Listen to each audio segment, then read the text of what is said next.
Assalamualaikum warahmatullahi wabarakatuh. Perkenalkan, nama saya Elsa Geriani dengan nomor tabuk akhir 004. Saya akan menjelaskan yang pertama, ekonomi pembangunan merupakan cabang ilmu ekonomi yang khususnya mempelajari masalah-masalah pembangunan ekonomi di negara berkembang.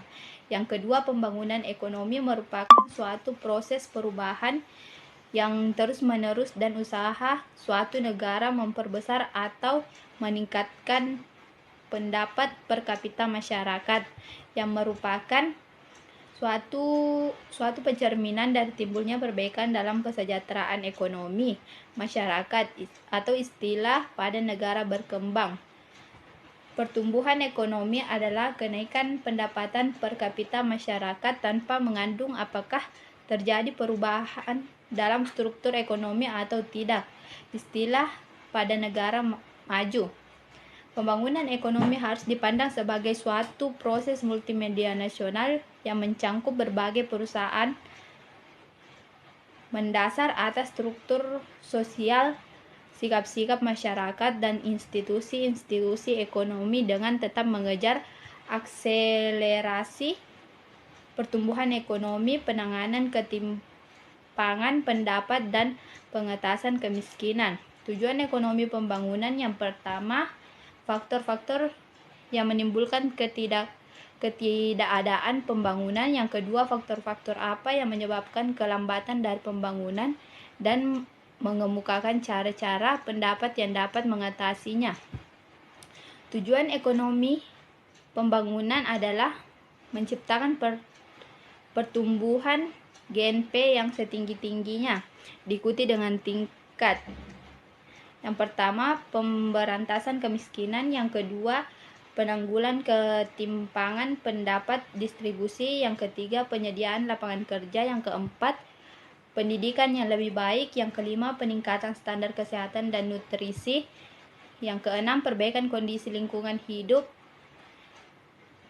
Yang ketujuh, pemerataan keberatan individu dan penyelenggaraan kehidupan budaya masalah. Pembangunan ekonomi negara berkembang. Yang pertama, perdagangan luar negeri. Yang kedua, pembentukan modal. Yang ketiga, pengerahan tabungan. Yang keempat, masalah bantuan luar negeri. Yang kelima, persoalan sektor dan pertanian dan industri. Yang keenam, pendidikan. Yang ketujuh, pendudukan. Dan kedelapan, pengangguran. Lapangan pengangguran kerja. Pembangunan A, pembentukan modal, pembentukan skill, faktor tenaga manusia dan alam.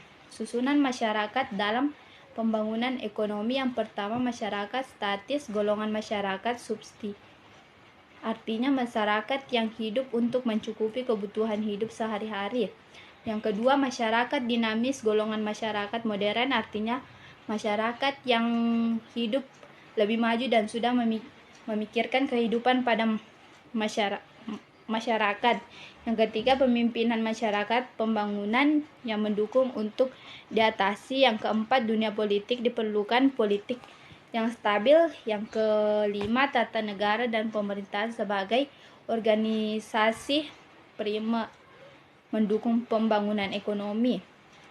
Yang pertama, susunan ekonomi yang sesuai dengan pembangunan ekonomi.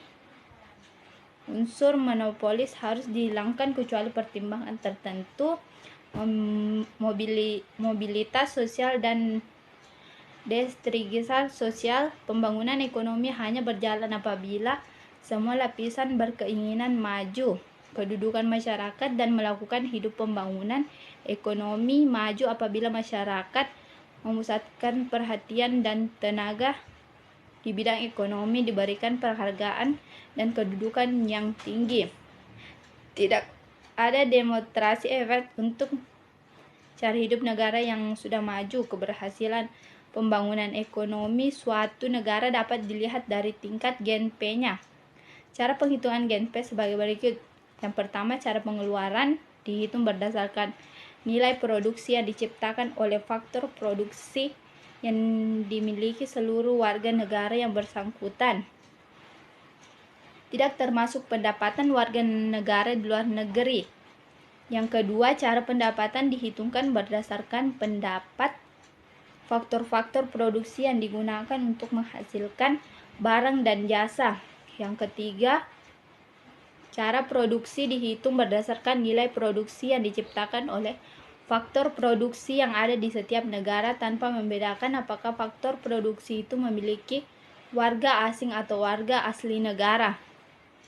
Manfaat pembangunan ekonomi yang pertama, meningkatkan GNP, mengurangi pengangguran, meningkatkan kemakmuran atau kesejahteraan masyarakat, pengelolaan alam yang lebih baik, akumulasi modal, kerugian, konsekuensi pembangunan ekonomi. Terjadinya perubahan struktur sosial, politik, dan budaya. Perubahan tata kerja yang tradisional memerlukan modal yang lebih banyak. Adanya teknologi baru. Klasifikasi negara perkembangan berdasarkan klasifikasi PBB. Yang pertama, negara-negara terbelakang, less developed. Yang kedua, sedang berkembang. Yang ketiga, negara kaya. Klarifikasi Bank Dunia. Adanya teknologi baru. Klarifikasi negara berkembang berdasarkan klarifikasi PBB. Negara-negara terbelakang, yang kedua sedang berkembang, yang ketiga negara kaya, yang keempat negara-negara berpendapatan rendah, negara-negara berpendapatan menengah, negara-negara berpendapatan menengah tinggi, berpendapatan tinggi. Yang struktur perekonomian negara berkembang terdiri dari komponen. Yang pertama, ukuran negara. Yang kedua, latar belakang, sejarah dan kolonial. Yang ketiga, sumber daya fisik atau alam dan manusia. Yang keempat, komposisi etnik dan agama. Yang kelima, arti pentingnya realitas atas sektor pemerintah dan sektor swasta. Yang keenam, sifat dasar, struktur, kadar ketergantungan terhadap kelakuan politik dan ekonomi asing. Yang ketujuh, pembagian kekuasaan dan struktur politik dalam negeri, karakteristik umumnya negara. Negara berkembang, standar negara yang tinggi. Kedua, produksi yang rendah. Yang ketiga, tingkat pertumbuhan penduduk dan beban ketergantungan yang tinggi. Yang keempat, angka pengangguran terbuka dan keseluruhan yang tinggi. Yang kelima, ketergantungan pendapat yang besar pada produksi sektor pertanian dan ekspor produk-produk primer. Yang keenam, pasar tidak sempurna dan informasi yang tersedia sangat terbatas. Yang ketujuh, dominasi dan ketergantungan pada asing. Beberapa kesamaan karakteristik negara berkembang. Yang pertama, tingkat pendapatan negara yang rendah, pendapatan per kapita yang maju rendah, pertumbuhan ekonomi yang lambat. Yang ketiga, distribusi pendapatan tidak merata. Yang keempat, mayoritas penduduk hidup di bawah tekanan kemiskinan.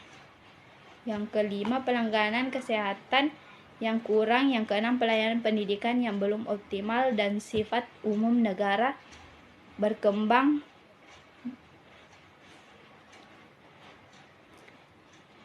kemakmuran rendah. Sekian dari saya. Assalamualaikum warahmatullahi wabarakatuh.